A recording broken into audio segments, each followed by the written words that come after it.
Resistance क्या होता है इसको हम देखने जा रहे हैं। तो इफेक्टिव रेजिस्टेंस क्या होता है इससे पहले समझते हैं कि रेजिस्टेंस क्या होता है। ओके, तो बेसिक आइडिया देखते हैं कि रेजिस्टेंस होता क्या है। तो बेसिकली हमें पता है कि एक कंडक्टर है। ओके, एक कंडक्टर में क्या होता है, फ्री इलेक्ट्रॉन होता है। ठीक है, फ्री इलेक्ट्रॉन होता है जो रैंडम मोशन में मूव करता है। ठीक है, अगर हम इसको एक एक्सटर्नल प्रेशर या फिर फोर्स अप्लाई करेंगे जिसको हम पोटेंशियल बोलते हैं, ठीक है, तो ये जो रैंडम डायरेक्शन में जो इलेक्ट्रॉन मूव कर रहा था, अज्यूम करिए ये इलेक्ट्रॉन है, ठीक है, ये कोई भी डायरेक्शन में मूव कर सकता है। ठीक है, लेकिन जैसे मैंने पोटेंशियल जो वी पोटेंशियल मैंने अप्लाई किया, ओके, इससे क्या हो गया कि ये जो रैंडम मोशन है ये एक पर्टिकुलर डायरेक्शन में मूव करेगा। दैट मीन्स कि अभी ये एक पर्टिकुलर डायरेक्शन में, फॉर एग्जांपल इस डायरेक्शन में मूव करेगा। ठीक है, तो अगर ये इस डायरेक्शन में charge that is electron move कर रहा है तो द फ्लो ऑफ चार्ज, इसको हम क्या बोलते हैं, करंट बोलते हैं। ठीक है, तो इसके फ्लो होने से एक पर्टिकुलर डायरेक्शन हमें आउटपुट क्या मिलेगा, करंट मिलेगा। ठीक है, क्या मिलेगा, करंट मिलेगा। तो जिस डायरेक्शन में इलेक्ट्रॉन मूव होगा इसके अपोजिट डायरेक्शन में हमें क्या मिलेगा, करंट मिलेगा, जिसको आई से डिनोट करते हैं। ठीक है, जिसका यूनिट क्या होता है, एम्पियर होता है।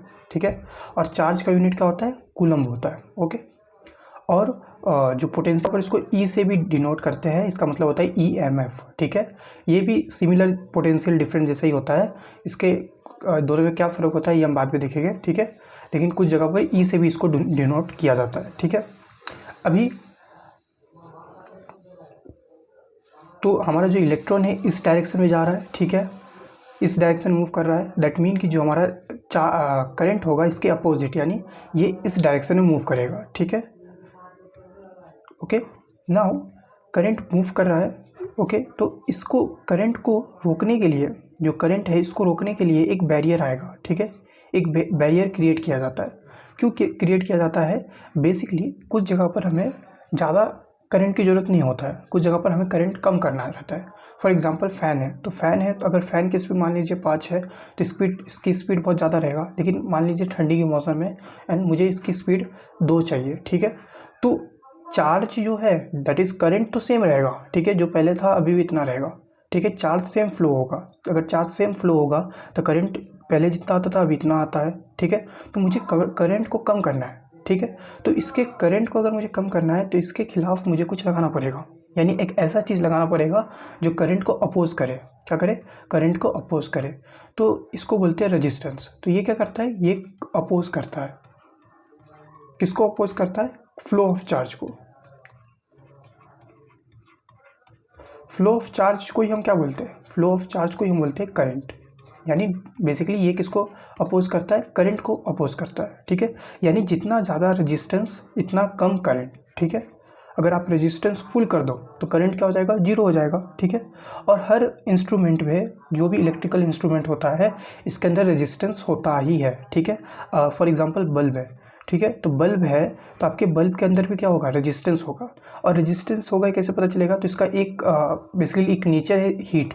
तो हीट अगर आप देखोगे तो जो बल्ब रहता है ये गर्म हो जाता है। तो जो गर्म होता है ना, बेसिकली ये बताता है कि इसके अंदर क्या है, रेजिस्टेंस है। ठीक है, तो होपफुली आप रेजिस्टेंस क्या हो गया समझ गया होगा, समझ गए रहेंगे। Think it is quantity that oppose the current. ठीक है, that oppose the flow of charge. Okay, तो इसको डिनोट हम आर से करते हैं।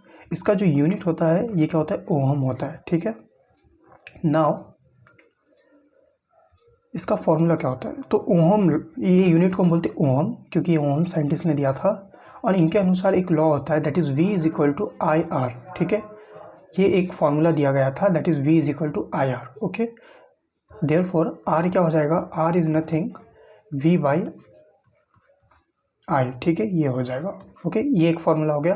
और दूसरा इसके ये एक सिंपल फार्मूला जो हम ओम लॉ से डिराइव कर सकते हैं।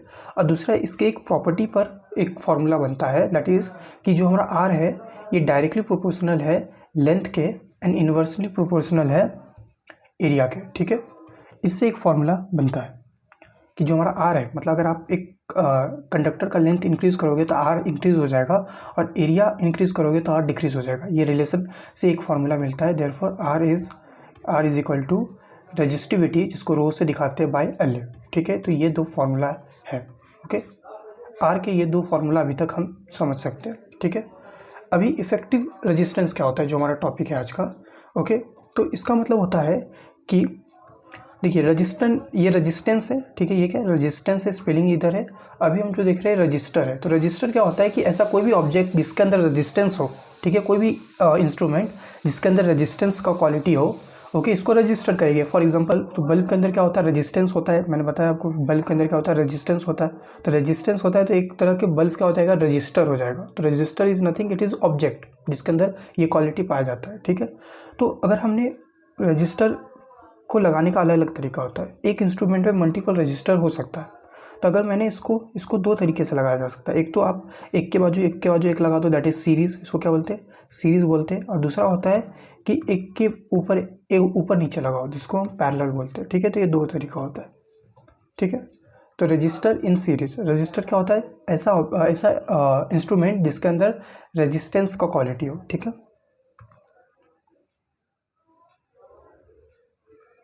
Okay.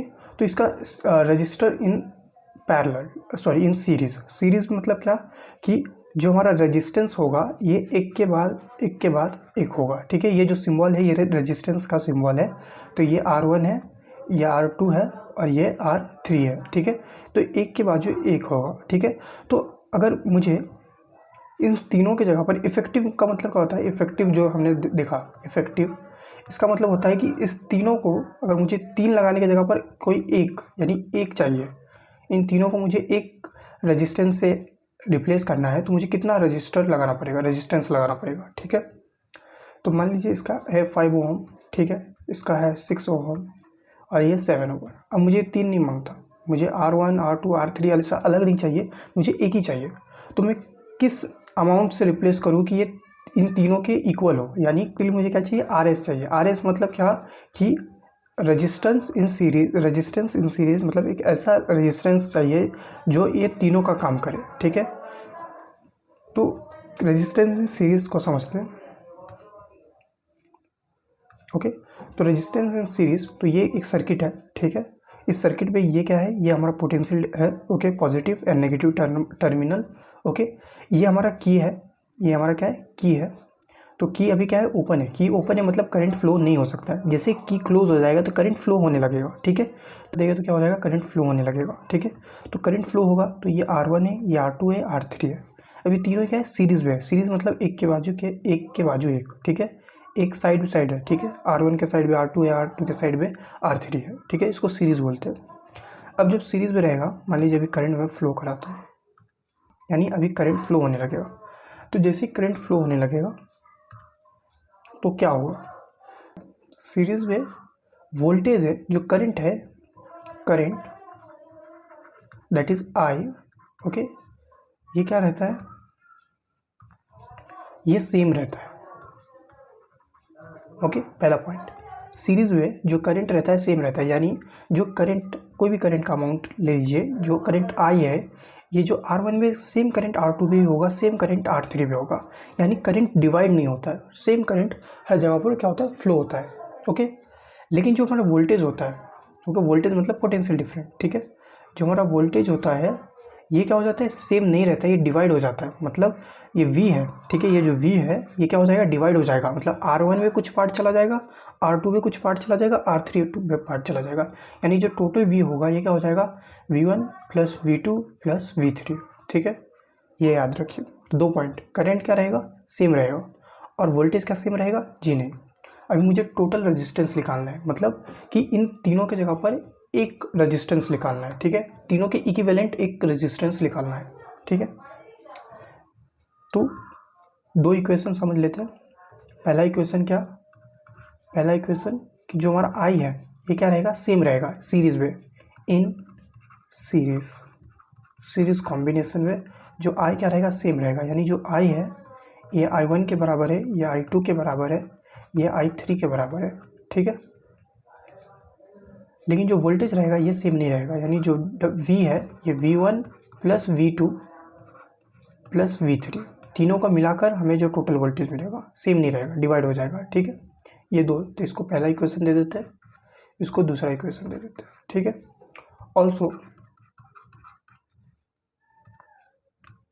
Also V1 is equal to I R1, ठीक है, V2 I R2 and V3 I R3, ठीक है।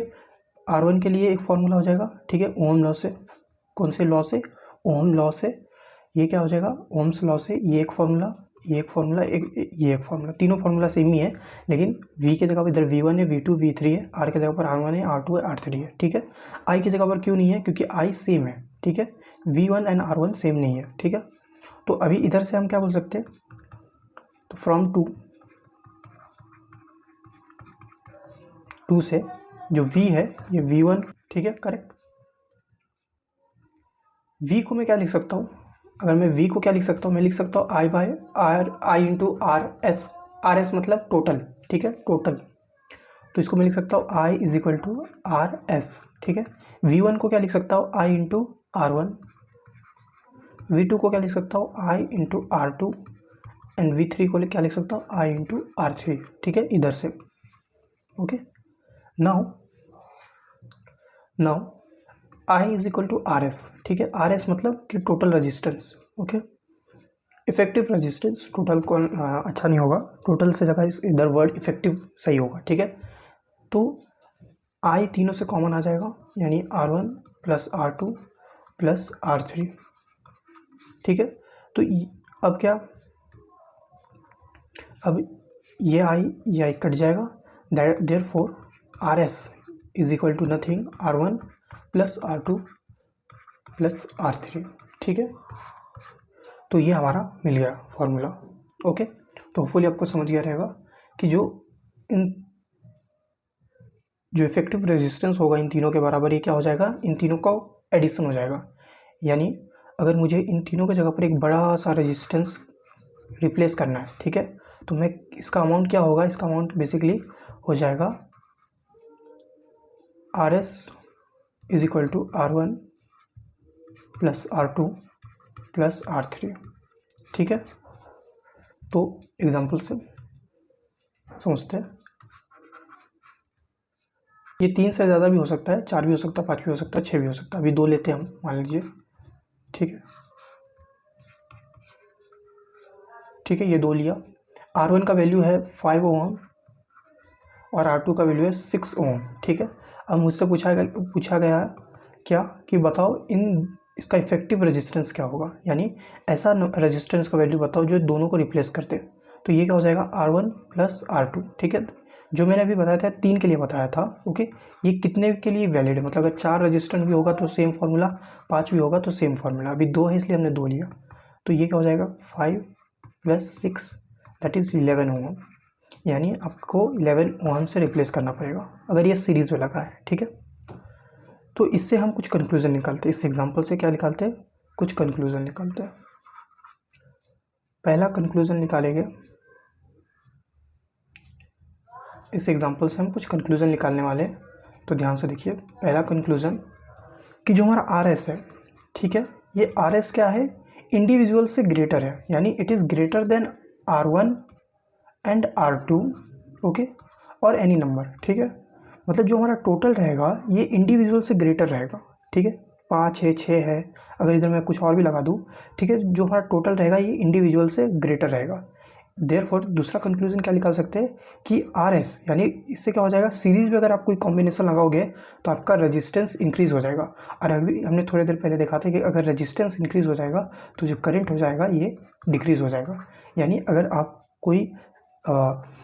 आप कोई सर्किट लेते हो, अगर इसमें आप रेजिस्टेंस सीरीज में लगाते हो तो क्या हो जाएगा? आपका करंट कम होगा। यानी बेसिकली इसका मतलब क्या? इसका मतलब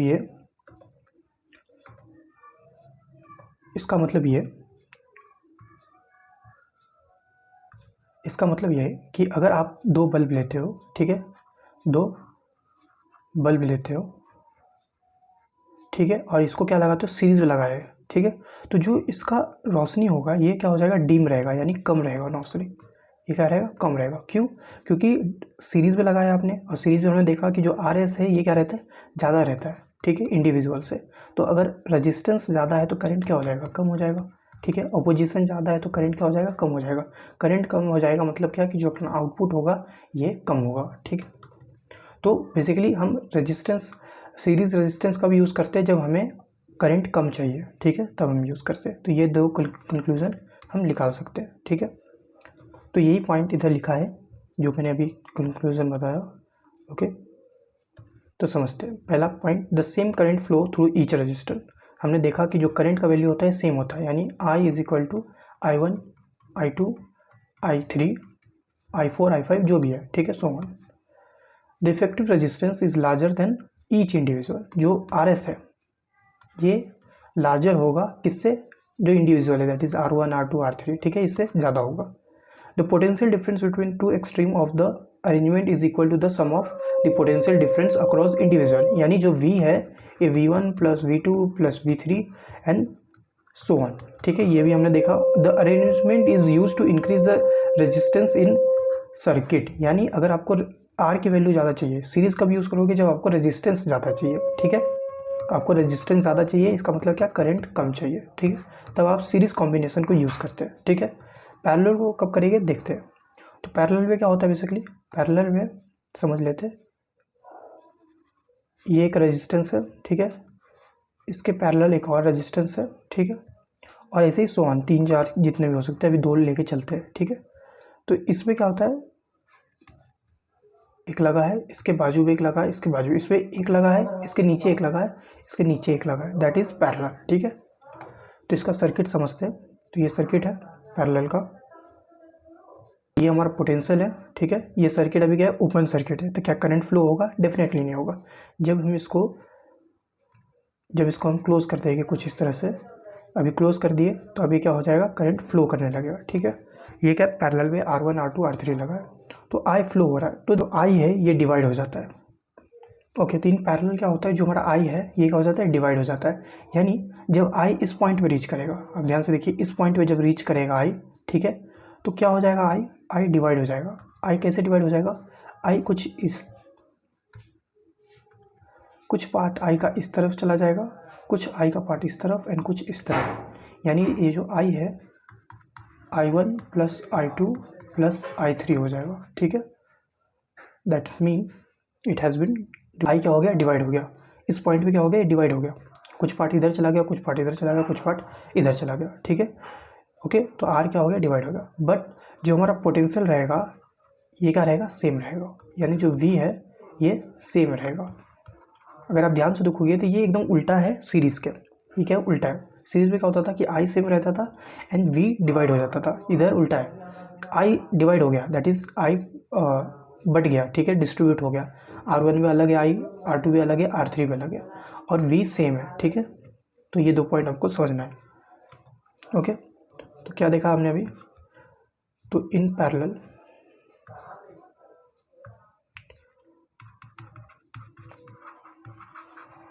ठीक है, इन पैरेलल, तो पैरेलल में क्या हो गया कि जो हमारा करंट है ये क्या हो गया, डिवाइड हो गया, यानी जो I है I1 plus I2 plus I3, ठीक है, अगर 3 है, अगर 4 है तो I4, ठीक है। लेकिन जो हमारा V है ये क्या होगा, ये सेम है, that is V1 is equal to V2 is equal to V3, ठीक है। अगर V4 है तो V4, ओके। नाउ इसको इक्वेशन 1 ले लीजिए, इसको इक्वेशन 2 ले लीजिए। Now from Ohm's law, okay, also Ohm's law से हम क्या बोल सकते हैं कि ओम्स लॉ से हम बोल सकते हैं कि V is equal to IR, ठीक है, एक जनरल फार्मूला है, ठीक है। तो अगर मुझे इसको I के टर्म में लिखना है तो I इज इक्वल टू क्या हो जाएगा, V बाई R, करेक्ट। मुझे I के टर्म में लिखना है तो R क्या नीचे चला जाएगा, that is I is equal to V by R, ठीक है। तो देयरफॉर I1 क्या हो जाएगा, I1 क्या हो जाएगा इससे, V is equal to R1, ठीक है। I2 क्या हो जाएगा, V2 नहीं होगा, V2 V1 सेम है इसलिए ये V लिखेंगे, और I3 क्या हो जाएगा, I3 हो जाएगा V बाई R, ठीक है, ओम लॉ से, ओके। वंस, यानी इससे इस इक्वेशन से हम क्या बोल सकते हैं कि जो I है ये किसके बराबर है, I1 plus I2 plus I3, correct. तो I को मैं किस तरह से लिख सकता हूँ, I को मैं लिख सकता हूँ V बाई RP मतलब रेजिस्टेंस इन पैरेलल, ठीक है।